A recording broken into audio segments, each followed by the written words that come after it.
लोकसभा चुनाव की तारीखों के ऐलान के बाद चुनाव आयोग अब एक्शन मोड में दिखाई दे रहा है। दरअसल चुनाव आयोग ने 6 राज्यों के गृह सचिवों को हटाने का सीधे तौर पर निर्देश दे दिया। आपको बता दें कि उत्तर प्रदेश, उत्तराखंड, बिहार, झारखंड, गुजरात, हिमाचल प्रदेश के गृह सचिवों को हटाने का सीधे तौर पर चुनाव आयोग ने निर्देश दे दिया है। लेकिन चौंकाने वाला नाम पश्चिम बंगाल से आया है, जहां के डीजीपी को उनके पद से हटाने का निर्देश मौजूदा सूरत हाल में चुनाव आयोग ने दे दिया है और कहा है कि उनकी कोशिश है कि समान अवसर चुनाव को लेकर जो है सुनिश्चित किया जाए, लिहाजा इन अधिकारियों को उनके पदों से हटाने का निर्देश जारी किया जाता है। आपको बता दें कि लोकसभा चुनाव के मद्देनजर चुनाव आयोग ने पिछले हफ्ते जो है चुनाव की तारीखों का ऐलान कर दिया और ये कहा कि उनकी कोशिश है और चुनौती भी है कि हिंदुस्तान के सबसे बड़े लोकतंत्र, जहां पर 97 करोड़ के आसपास मतदाता अपने मताधिकार का इस्तेमाल करेंगे, उनके मतदान को लेकर जो है ये निर्देश जारी करना बेहद ज़रूरी था कि निष्पक्षता के साथ, स्वतंत्रता के साथ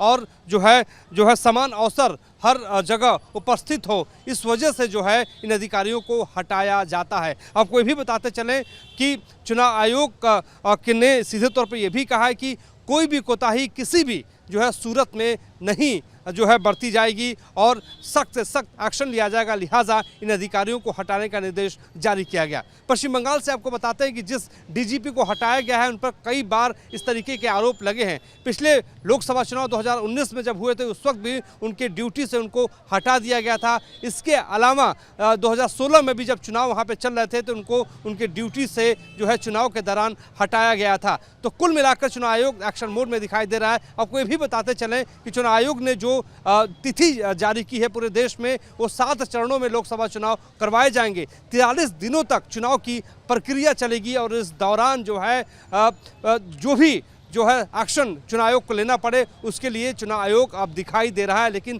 ईवीएम को लेकर भी सवाल उठाया जा रहा है। ईवीएम को लेकर मैंने खुद चुनाव आयोग से सवाल किया था। उनका कहना था कि विपक्षी पार्टियां ईवीएम पे जो आरोप लगा रही है वो निराधार है। ईवीएम से जो है बिल्कुल जो है सुरक्षित मतदान करवाया जाता है। आपको ये भी हम बताते चलें कि जो पहला चरण है वो 19 अप्रैल को होगा। 21 राज्यों और केंद्र शासित प्रदेशों की 102 लोकसभा सीटों पर मतदान करवाया जाएगा और उनकी कोशिश यही होगी कि बेहतर ढंग से मतदान करवाया जाए, मतदाताओं को उनके घरों से बाहर निकाला जाए। जो दूसरे चरण का मतदान है वो 26 अप्रैल को होगा, 13 राज्यों में होगा और 89 सीटों पर मतदान करवाया जाएगा। तीसरे चरण का जो मतदान है वो 7 मई को करवाया जाएगा। 12 राज्यों में ये मतदान होगा। 94 सीटों पर जो है चुनाव उस दिन करवाया जाएगा। इसके अलावा चौथा चरण जो है बड़ा महत्वपूर्ण है क्योंकि उत्तर प्रदेश सहित तमाम हिंदी बेल्ट में चुनाव उस दिन होने हैं। 10 राज्यों में होगा, 96 सीटों पर होगा। केंद्र शासित प्रदेश भी उसमें शामिल होंगे। जो 5वें चरण का मतदान होगा वो जो है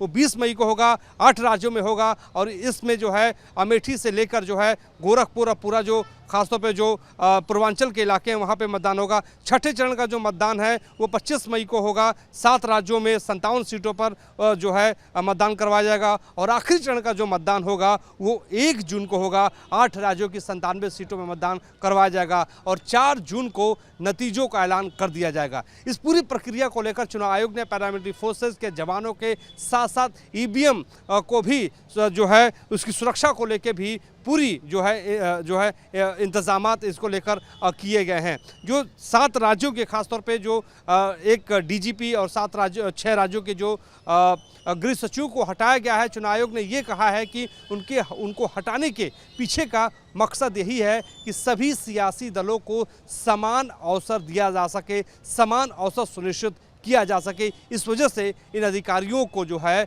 फौरी तौर पर उनके ड्यूटी से हटाया गया है। आने वाले वक्त में चुनाव आयोग का कहना है कि अगर इस तरीके के एक्शन और लेने पड़े तो लेने से चुनाव आयोग गुरेज नहीं करेगा। हमारे सहयोगी जगदीश चंद्र के साथ मोहित राज दुबे, न्यूज़ 18 दिल्ली।